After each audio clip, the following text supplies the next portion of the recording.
खराबी व्यक्तिमा भन्दा पनि गहिरो हाम्रो नेता प्रोडक्सन गर्ने सिस्टममा छ। त्यो सिस्टम के हो? राजनीतिक दलभित्रको संरचना अर्थात् दलको दलदलवाद। अनि सबै कुरा गुमाएर पुगेको नेतृत्वबाट केही आश झाँकिरहन्छ र तसर्थ प्रत्येक 15-20 वर्षको अन्तरालमा राज्य व्यवस्था परिवर्तनका लागि क्रान्ति, सङ्घर्ष, जय र पराजयको चक्रव्यूहबाट बाहिर निसी देशको अवस्था परिवर्तन गर्न सर्वप्रथम नेपालका राजनीतिक दलभित्रै क्रान्ति गर्नुपर्ने हुन्छ। पुराना राजनीतिक दलहरूले यो पनि नबिर्सिन् कि राजनीतिक विचारधारा र व्यक्तिगत अधिकारका लडाईँ सकिसकेका देशहरूमा आइडियोलोजी भन्दा आउटपुट प्रधान हुन्छ।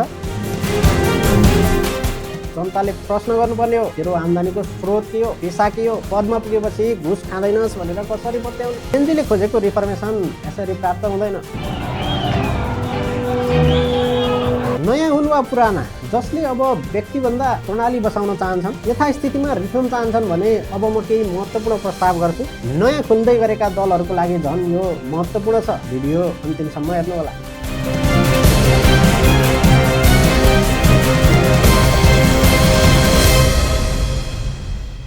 हाम्रो देशमा नेताहरूको प्रोडक्सन कसरी हुन्छ र नेतृत्वमा कसरी पुगिन्छ भन्ने कुरा अघिल्लो भिडियोबाट नै छर्लङ्ग हुनुभयो होला। राजनीतिमा अथाह सम्भावना, ऊर्जा र हुटुटी बोकेको एउटा युवक नेपालको राजनीतिक दलमा छिरेपछि किन असक्षम वा असफल हुन पुग्छ? किन ती पार्टीहरूमा पोइन्ट अफ डिफरेन्स क्रिएट गर्न सक्दैन? सोही व्यक्ति पदमा पुगेपछि किन डेलिभर गर्नबाट चुक्छ? अघिल्लो भिडियो हेरेपछि यसको कारण मजाले बुझ्नुभयो होला भन्ने लाग्छ। यदि हेर्नु भएको छैन भने पहिले त्यो भिडियो हेर्नु होला, अनि मात्र आजको विषयवस्तु बुझ्न, सोच्न र सही ढङ्गले एनालाइज गर्न सकिन्छ। यसअघिको पार्ट 1 बाट यहाँसम्म आउँदा के थाहा हुन्छ भने खराबी व्यक्तिमा भन्दा पनि गहिरो हाम्रो नेता प्रोडक्सन गर्ने सिस्टममा छ। त्यो सिस्टम के हो? राजनीतिक दलभित्रको संरचना अर्थात् दलको दलदलवाद।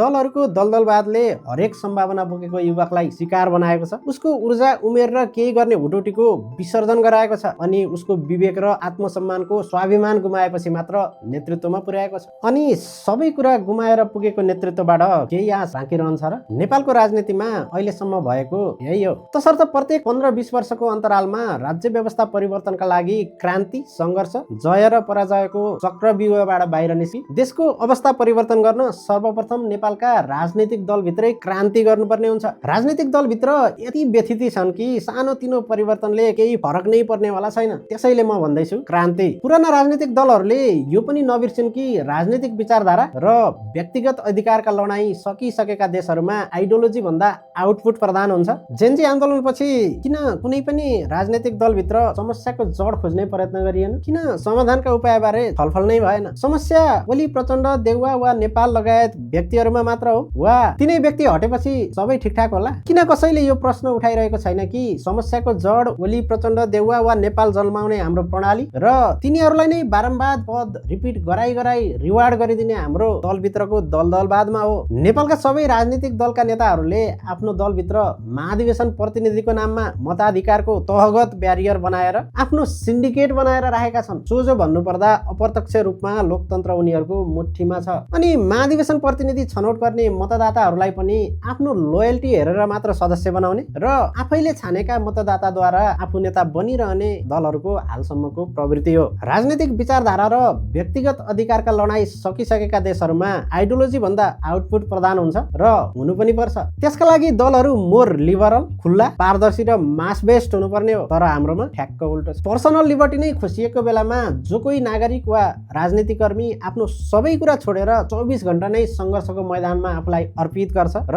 गर्नु पनि पर्छ। 62-63 को आन्दोलनसम्म नेपालमा त्यही राजनीतिक अधिकारका लडाईँले मानिसहरूलाई होल टाइमर पोलिटिसियन बनायो। त्यो बेला सङ्घर्षमा हुमिँदै गर्दा आफ्नो व्यक्तिगत विकास र आम्दानीका कुनै पेसा वा व्यवसाय गर्न समय वा अवसर पनि पाएनन् होला। तर अब पनि 24 आवर नै राजनीति मात्र भनेर कोही व्यक्ति हिँडिरहेको छ र अन्य कुनै इलम गर्दैन भने जनताले प्रश्न गर्नुपर्ने हो, तेरो आम्दानीको स्रोत के हो, पेसा के हो, पदमा पुगेपछि घुस खाँदैनस् भनेर कसरी बत्याउने? जो आफूमा आत्मनिर्भर छैन, परिवार पाल्न र बाँच्नको लागि पनि उसले घुस वा कमिसन खानै पर्छ। त्यसैले त्यस्तो व्यक्तिलाई दलभित्र पनि र बाहिर पनि अस्वीकार गरिनुपर्छ। नयाँ होस् वा पुरानो, अब दलहरूले आफूलाई बदल्न तयार हुनैपर्छ। जो तयार हुँदैनन् उनीहरूलाई अस्वीकार गरिनुपर्छ। यति गर्ने ल्यागत अबको जेनजीले राख्यो भने सायद अबको पुस्ताले बल्ल हाम्रो नेपाल राम्रो बनेको देख्न पाउला। खासमा हामीलाई बलियो व्यक्ति होइन, संस्थागत सुशासन, बलिया राज्य संरचना र उक्त संरचना मार्फत नियम कानुन सम्मत हिसाबले स्वचालित प्रणालीबाट सर्भिस डेलिभरीको स्थिति बसाउने सोच र क्षमता राख्ने नेतृत्व चाहिएको छ। जसरी काङ्ग्रेसमा शेरबहादुर, एमालेमा ओली, पुरानो माओवादी र अहिलेको नेकपामा प्रचण्ड जस्तै राजसभामा रवि अनि उज्यालो नेपाल पार्टीको कुलमानलाई केन्द्रमा राखेर व्यक्ति प्रधान पार्टीहरू बनाउन खोजिएको छ। जेनजीले खोजेको रिफर्मेसन यसरी प्राप्त हुँदैन। नयाँ दलहरू पनि पुरानै दलहरूको बाटोमा जान खोज्दैछन्। यसले देशलाई नतिजा दिँदैन। नयाँ हुन् वा पुराना, जसले अब व्यक्तिभन्दा प्रणाली बसाउन चाहन्छन्, यथास्थितिमा रिफर्म चाहन्छन् भने अब म केही महत्त्वपूर्ण प्रस्ताव गर्छु। नयाँ खुल्दै गरेका दलहरूको लागि झन् यो महत्त्वपूर्ण छ। भिडियो अन्तिमसम्म हेर्नुहोला। दलभित्रको आन्तरिक लोकतन्त्र यति बलियो होस् कि सम्पूर्ण निर्णायक अधिकारहरू सबैभन्दा तल्लो तहका सदस्यहरूमा ट्रान्सफर होस् अनि दलले आम निर्वाचन हुनुभन्दा 1 वर्ष अगाडि नै आफ्नो महाधिवेशन गरोस्। जर्मनी, अमेरिका र बेलायतकै कन्जर्भेटिभ पार्टीमा जस्तो दलका हरेक तहका पदाधिकारी र सदस्यहरू गाउँ गाउँमा रहेका साधारण सदस्यहरूले डाइरेक्ट मतदान गरी छनौट गरून्। त्यही महाधिवेशनकै समयमा अर्को मतपत्रमा उनै सदस्यहरूले आफ्नो वार्ड र पालिकाको प्रमुख, प्रदेश र सङ्घको सांसद अनि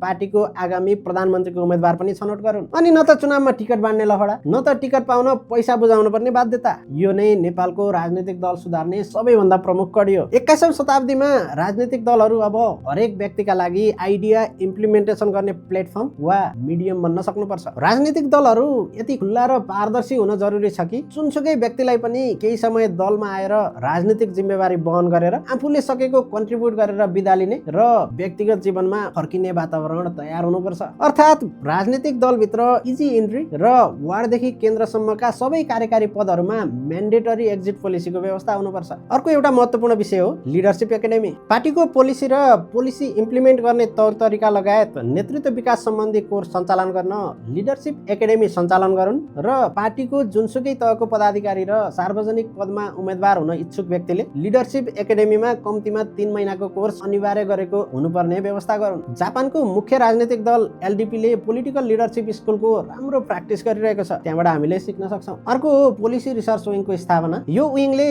पार्टीले राष्ट्रिय राजनीति र शासन सञ्चालनमा पार्टीले लिने नीति र कार्यक्रमको रूपरेखा बनाउने काम गर्छ। यही विङले निर्वाचन पश्चात दलले लिने नीति, कार्यक्रम र योजनाहरू महाधिवेशनमा पेश गर्छ र त्यसलाई पार्टीले ग्रहण गर्छ। जर्मनीमा रहेका दलहरूले यसको राम्रो प्र्याक्टिस गरिरहेका छन्, जहाँ राजनीतिक दलसँग डेटामा आधारित पोलिसी थिङ्क ट्याङ्क हुन्छ। विद्यार्थी, रिसर्चर, इकोनोमिस्ट, लोयर आदि विशेषज्ञहरू त्यसमा जोडिन्छन् र काम गर्छन्। अब अर्को हो ट्रान्सप्यारेन्ट फन्डिङ र एनुअल अडिट। जर्मनीमा हरेक राजनीतिक दलको एनुअल अडिट सार्वजनिक गर्नै पर्ने कानुनी व्यवस्था छ। नेपालमा पनि दलहरूभित्र आम्दानी र खर्चको इन्फर्मल प्र्याक्टिसले गर्दा ठुलो मात्रामा कालो धनको प्रयोग भइरहेको हुन्छ। त्यसैले दलहरूलाई गरिने सबै फन्डिङहरूको अन डोर अनलाइन सिस्टम हुनुपर्छ र जनताले जति बेला चाह्यो उक्त सिस्टम खोलेर ट्र्याक गर्न मिल्ने प्रणाली हुनुपर्छ, जसलाई सरकारी संयन्त्रले वार्षिक अडिट गरोस्। तसर्थ अबको राजनीतिमा जुन राजनीतिक दलले आफ्नो सदस्यता सबैभन्दा सजिलो र खुल्ला बनाउँछ अनि दलभित्रको नेतृत्व चयनको अधिकार सबैभन्दा तल्लो संरचनामा भएका सदस्यहरूमा ट्रान्सफर गर्छ अनि जुनसुकै सार्वजनिक पदमा